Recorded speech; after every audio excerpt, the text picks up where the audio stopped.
Welcome, gather round the fireside and listen to a tale of Fionn McCool, Cuchulainn, Deirdre of the Sorrows, Gráinne Wail. From giants right down to fairies, of both the trooping and solitary, and ghosts who are sometimes scary.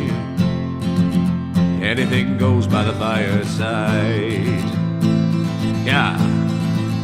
Fireside, the Puka fireside, the Marrow fireside. Kings and queens fighting heroes, don't you run from the fun, there's no need to hide. Sit by the fireside.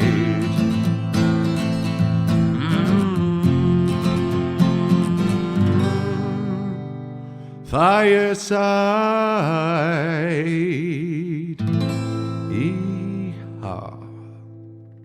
Hello and welcome to Fireside, the Irish storytelling podcast. Each episode of Fireside, we take a story from folklore or mythology, we retell the tale itself and have a chat about the craft, the culture and the history of storytelling.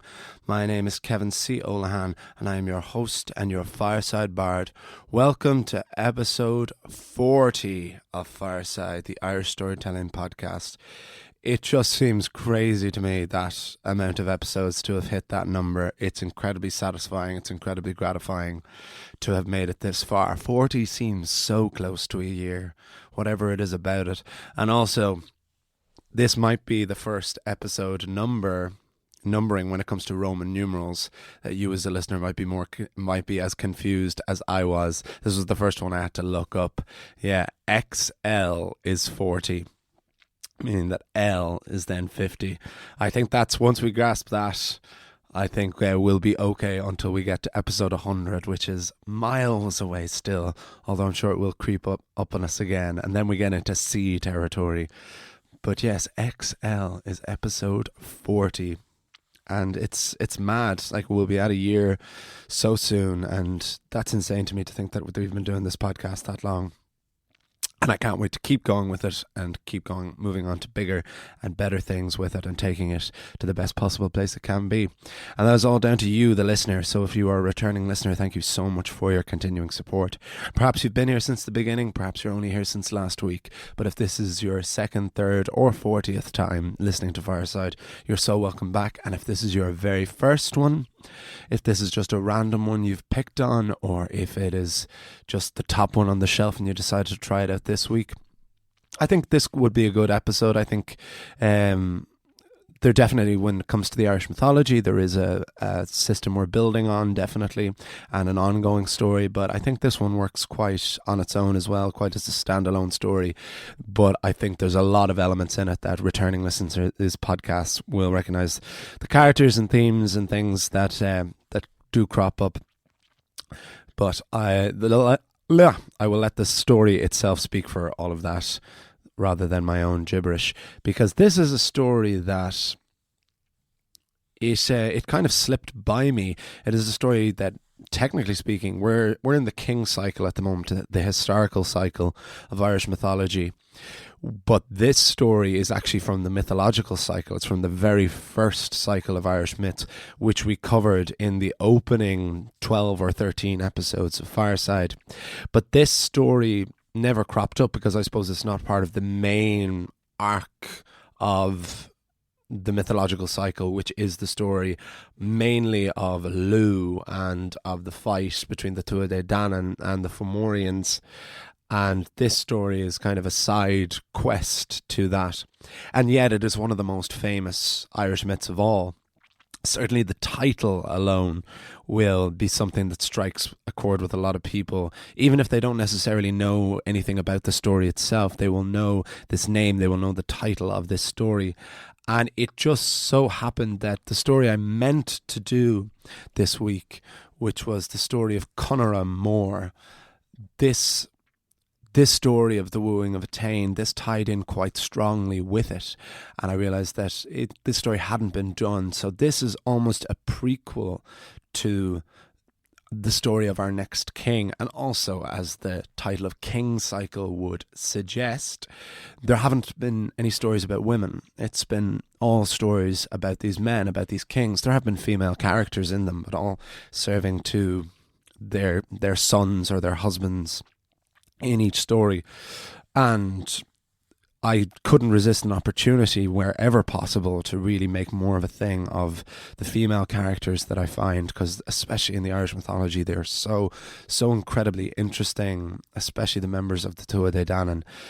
This, of course, when we get onto the Ulster cycle, that is when our female characters really come into the strong focus. Indeed, while Cuchulainn will be the most famous character of the Ulster cycle, almost as famous as him, if not as famous, is Queen Maeve, who the whole Ulster cycle does revolve around. But here we have Étaín, fairy of the Tuatha Dé Danann, and this incredibly beautiful love story that, again, I didn't know a huge amount before I started doing research into this episode and writing this episode. And now I do think it might be one of my favourite myths of all.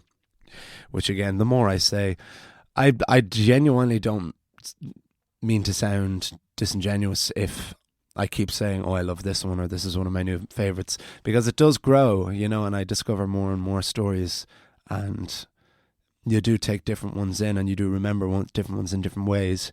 And this has a lot of strong, really strong elements in it, and it's a gorgeous story. But I will let you be the judge of all that. My opinion of it is less relevant than yours when it comes, or as relevant, really, to be fair, as my own on this story. But I will let you hear my retelling of it now and see what you think yourself. This is The Wooing of Étaín on Fireside.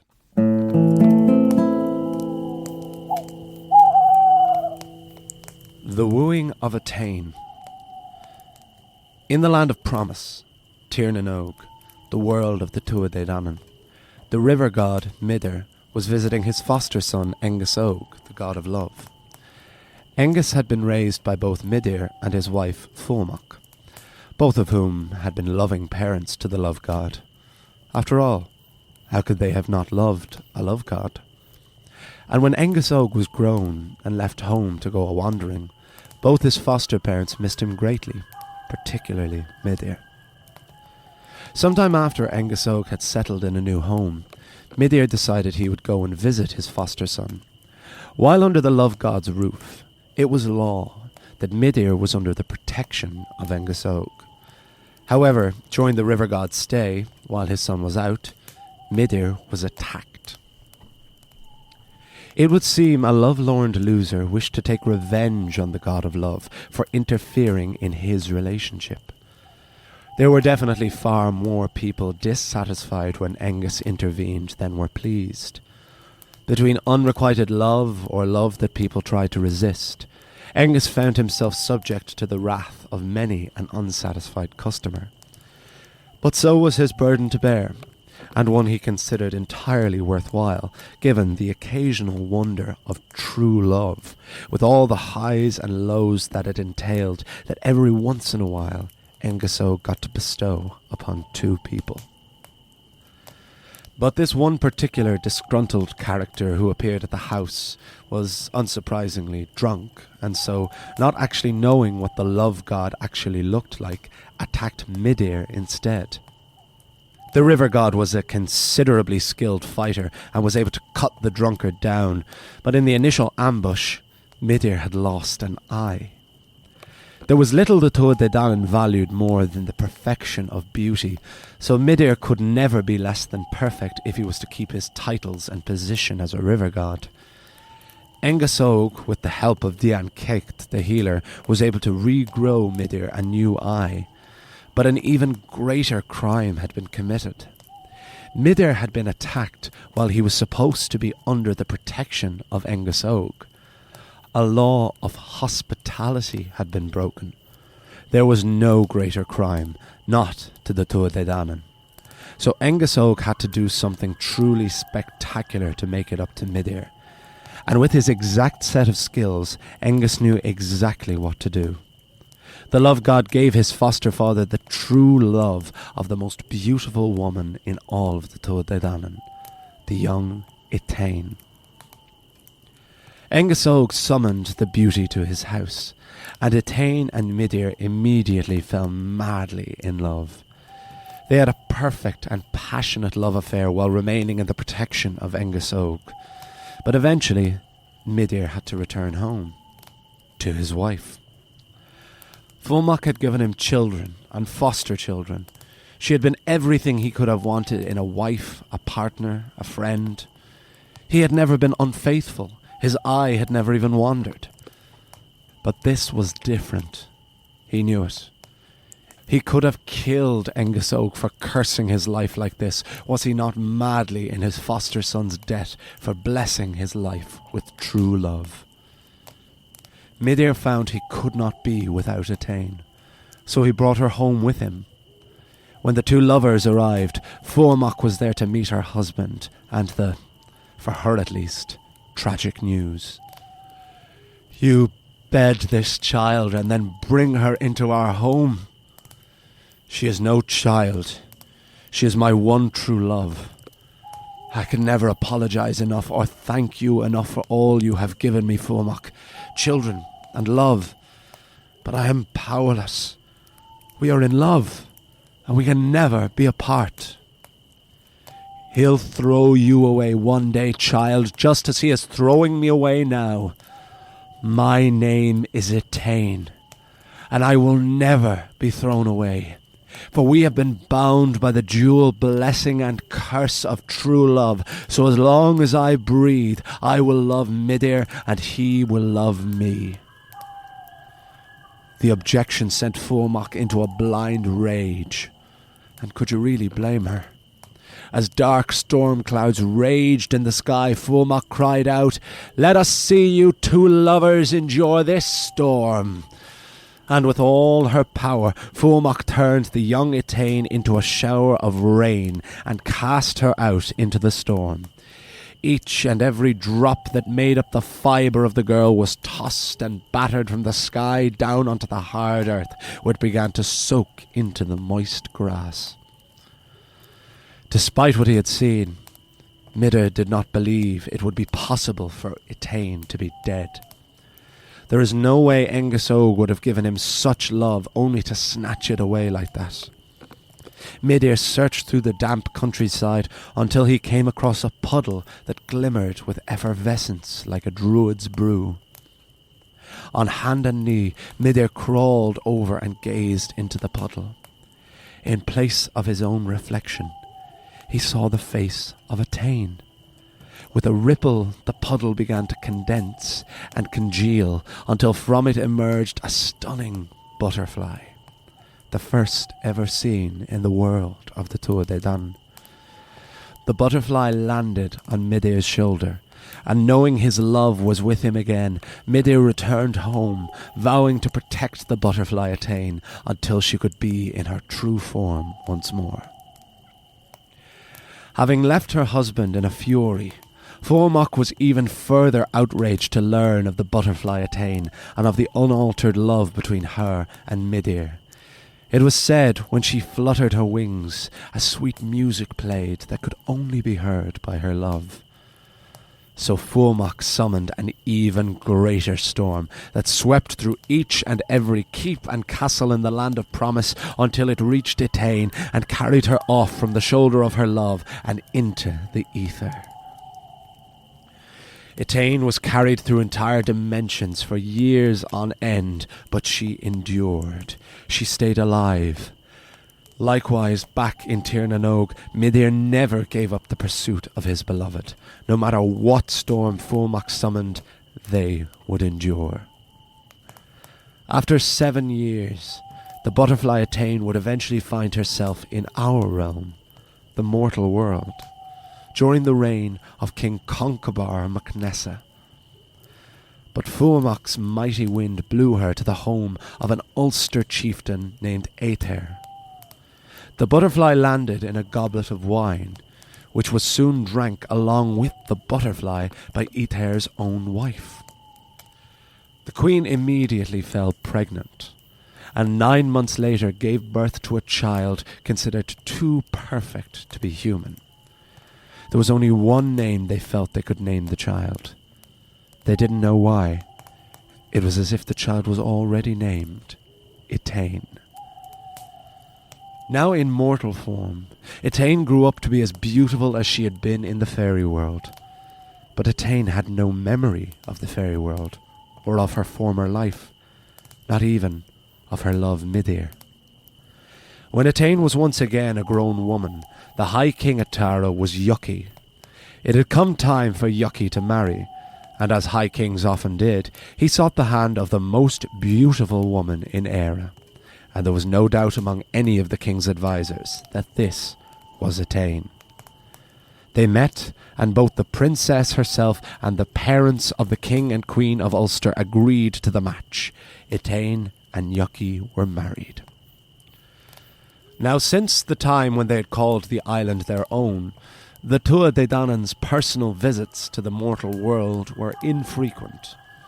Usually it was when they were inconveniently summoned by some druid, or when they intentionally wanted to interfere in the affairs of mortals. Midir almost never visited the mortal world, still so fixated was he on his pursuit of Étaín. But the marriage of the High King always reached Tir na Nog. Tara, after all, had been the seat of their power, and the moods and marriages of its High King would always affect what wars the Tuatha Dé Danann would have to be involved in. So when Midir heard that the High King Yuki had married a beautiful maiden named Étaín, he didn't believe such a thing could be coincidence. Mounting his horse, Midir rode for the mortal world and for Tara. When he arrived, he went straight to the bedroom window to see for himself, and if he had been mortal, he would have dropped dead, because through the window, as perfect as she had been the day before she had been turned into a butterfly, was his beloved Étaín. "What are you doing out there?" "What? You, hovering out by the window. I am the Queen. I can have you executed for that, for anything, in fact." "Étaín, my love, it's me. Who are you?" Midir initially did not believe it was possible, but looking into the deep brown eyes of his beloved, he did not see the glimmer of recollection. Étaín truly did not know who he was. "I am Midir of the Tuatha Dé Danann, and you are one of my people. We were in love, but you were taken away from me. Now, after all these years, I have finally found you. You belong in Tir na Nog. You belong with me." To the mortal Étaín, it was impossible to comprehend any of this. For sure, she had never experienced such an overwhelming display of love. When she had been courted by Yuki, their marriage had seemed more like a business arrangement than a profession of love. But to her, that was irrelevant. "You come here and you ask me to run away with you. Besides the fact that I have no memory of who you are, I am married. And more than that, to the High King of Ireland. I am a river god that outranks your mortal king. And this isn't even about power. This is about love. This is about honour," replied Étaín. "And I refuse to destroy mine. Yuki is my husband, and no matter how many times you attempt to woo me, I will never dishonour myself." For the first time in decades of searching for Étaín through land and air and sea, Midir felt the downward pull of defeat, and an emptiness where boundless love used to be the sole occupant. But once Angus Og has cast his spell, giving up is no longer an option. Midir thought to himself that if he could just get close to Étaín, if he could kiss her, then she would surely remember him. But if she was bound by honour to her husband, there was only one way to do that. So Midir went to Yuki. The river god appeared to the High King when he was alone in his study. "Yuki, High King of Era, I am Midir of the Tuatha Dé Danann.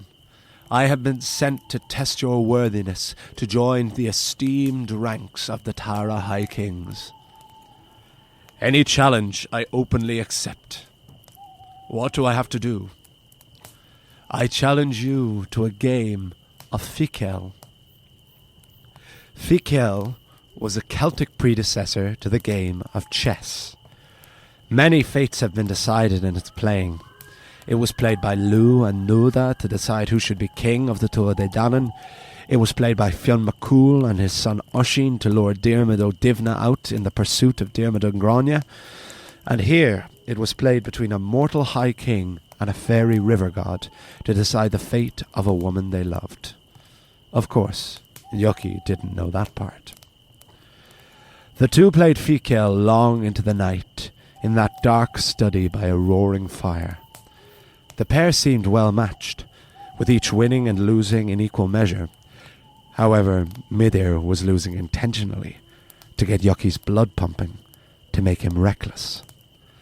The two men eventually started playing stakes, and as dawn approached, Midir said, "One final game, the decider." "Name your price," said Yuki. "If I win, you will have the blessing of the Tuatha Dé Danann.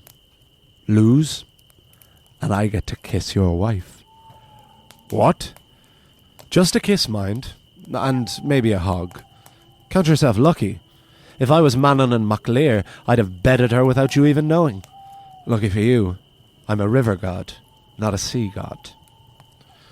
Yuki was full of adrenaline from the night's games. He agreed to the terms.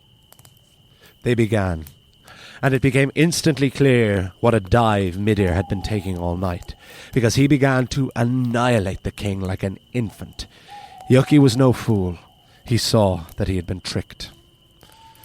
"You have won. The kiss is yours. You may come back to claim it in 1 month." Midir was feeling charitable after toying with the king all night, so he decided to accept these terms. Yuki, on the other hand, had no intention of allowing the deceptive river god to kiss his wife.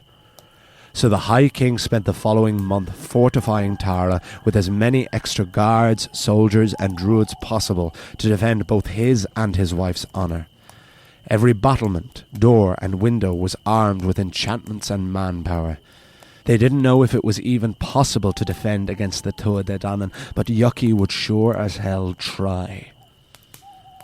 Meanwhile, Étaín spent a month not sleeping, because every time she did, she dreamt of torment. The torment of being turned into a butterfly and blown and torn by wind and rain for years on end, and she kept dreaming of the face of the man who had barged into her window that night.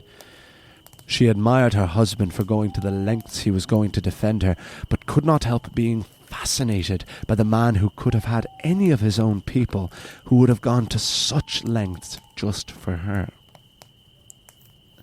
When the day of the kiss came, Midir returned to Tara by himself. The armies amassed outside stood no threat whatsoever to him. He cut through them like a hot knife through butter. He was the river, and they were just fish caught in his current. He flowed right into Tara and demanded his bounty, and Yuki did not dare fight him any more. Midir approached Étaín. "My lady, may I kiss you? For all you have done, you may." Midir gently pressed his lips on Étaín, and the very moment their skin met, the memory of 1,000 years flooded back through Étain's mind. She remembered it all, her life as one of the Tuatha Dé Danann, her torment under Formoch, and her love for Midir. She grabbed her love's bearded face and pulled it tight to hers. It was a kiss that had been built up and built up through years of storm and rain, and it exploded like lightning on a mountain top. "You remember?" "I do. There was a part of me that never forgot. I've spent my life dreaming of you, and now you are here. There is no honour to break. You are, and always have been, my one true love." And without spending one more moment in the mortal world, Midir picked up the goddess and carried her back to the land of promise, Tir na Nog, home. And whatever happens, and wherever they are, neither time nor space can come between the love between Midir and Étaín. To be continued.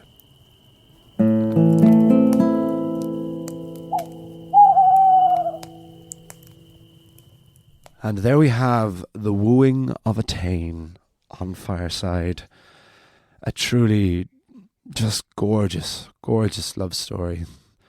There are some doozies throughout Irish mythology, but not a huge amount, but certainly ones that really stand up. The most significant other one being the pursuit of Diarmid and Grania. And the pursuit of Diarmid and Grania might have a little bit more complexity in its morality. For example, like Grania forcing Diarmid to fall in love with her and forcing him to take her away, and their love growing over this forced pursuit and then still proving to be as beautiful. But of course ultimately has a tragic end, which I will not spoil if anyone hasn't listened to that episode yet. But I believe that's in the 20s or something in terms of the episodes. It's in the Fenian cycle anyway. But here we have a tragic love story with a very, very happy ending, and it really, really didn't look like it was going to happen throughout it. You have this incredible image of Étaín being turned into a butterfly. Now, depending on which source you read, sometimes Étaín is turned into a butterfly, sometimes she is turned into a normal fly. Sometimes just fly is mentioned for understandable reasons, possibly. Now, I'm not a biologist or a microbiologist. No, just a biologist. Yeah, microbiology is even smaller than butterflies. But in terms of knowledge of butterflies or what butterflies were to the Celts, is something I'm not sure of. So it stands to reason that maybe it would have just been a normal fly. But I couldn't resist the imagery of a butterfly, especially one like congealing from this pool of water. It's of course not revealed exactly what happens to Fuamach, Midir's actual wife. Presumably she just stays in the gaff, and Midir and Étaín ride among the stars. She is of course a character that you feel sorry for. She is antagonistic in this story, totally justifiably so, but I like that because it just portrays love as this cursed reward. I mean, this love between Étaín and Midir is intentionally given by Angus Og to the two of them as this greatest of gifts to make up for this wrong of Midir losing an eye while he was under Angus Og's protection. This is a wrong that is being righted by giving the greatest gift of all. And Angus gives his foster father the love of the most beautiful woman he knows, and he's supposed to give them this perfect love, and the implication is that perfect love still comes with this incredible, incredible hardship. And I think there's something so, so powerful about that and so strong about that, in that perfect love does require endurance, and that just because it's true love doesn't mean it is easy. And the lengths and breadths that are willing to be gone to for it, and that it isn't, sometimes it is complicated and sometimes it isn't nice, and it's not just all black and white, good and bad. There is a complexity to it, and there's certainly a huge amount of complexity to this story. I said that Diarmid and Grania was probably a more complex story, but actually when you get into the factors of Midir's wife and then later with Étain's husband, with Yuki, that is where you will see, when we move on to the story of Conor and Mór, just where Yuki and Étaín and the more mortal side of Étain's life, how that plays in then back in the king cycle and the historical cycle of Irish mythology. But it is actually Étain's actions as a mortal woman why she is so admired as this Celtic heroine, in that she resists Midir. She tells Midir no, that she doesn't have this memory of this former life with him, but there's something there, there's a pull there, and she dreams of him, and she possibly does, if it is possible to fall in love at first sight. When he does appear through the window, she possibly does fall in love with him, but she's married, and she's married to Yuki, and Yuki has been good to her, and that is why she commands respect among audience still to this day, is that she stays strong in that and she respects that. Of course, then this game of chess of Fikel, which I had to look up the rules of and everything. It looks almost more like checkers, or a backgammon or something. From what I must try and get my hands on a game of Fikel, see if it's any crack. But Yuki and Midir play this rigged game, basically, of chess to decide who can get this kiss of Étaín. And yes, of course, they are deciding something that she does not necessarily get to consent of herself. And there's no way around that. But comparatively, considering you have a lot of gods who just bed these women and who just enchant, there is a huge amount more respect that Midir gives, and he wants to a degree, win the love of Étaín back fair and square. And by all accounts, he could just kidnap her, or, you know, in the same way that Diarmid did with Grania under Grania's enchantment of her. But there's something more grounded, I feel, and there's something more that I like a bit more about how this story progresses, and that it comes to it, and Étaín is happy to let the kiss happen. And then once the memories are there, then of course it's more black and white, because Midir is her true love, and it was actually her presence in the mortal world that is the honor system changes. Before, while she's in mortal form and she doesn't have any memory of the fairy world, that's where her obligation is. That's where her duty lies to her mortal husband. But once her memory comes back, she does have a previous life, and so the mortal life doesn't exist in the same way. It's interesting to know, presumably, she is in mortal form, so once she gets her memories back, does she become immortal again? Is that a different body? Does Étaín die? Who knows? We'll see, is there more stories like that, or that might be a story to run with again, is that she's in mortal form, and does she get to go back to being immortal when she returns to the land of Tir na Nog? We have Angus Og appearing again in this story as well, which is great considering that there was no one story centered around him in the mythological cycle per se, and a few in recent times have popped up. And of course, whenever love is there, Angus Og is not far behind. I have to wrap things up, actually, as we've come to our end of our session here. But I really hope you enjoyed the Wooing of Étaín, episode 40 of Fireside. It seemed incredibly appropriate. I'm glad we could do a really, really strong, really famous one to sync up with the 40th episode. Thank you so much to everyone for listening, if you've listened since the beginning, and I hope we'll be with you for 40 more and 40 more after that, and so on and so on. If you're enjoying the podcast, I didn't do the plug at the beginning. If you're enjoying the podcast, please do follow me on Instagram at FiresideBard for all info on the podcast, videos, and information about our upcoming live shows. You can support the podcast on patreon.com/Fireside Podcast if you wish to do so on there.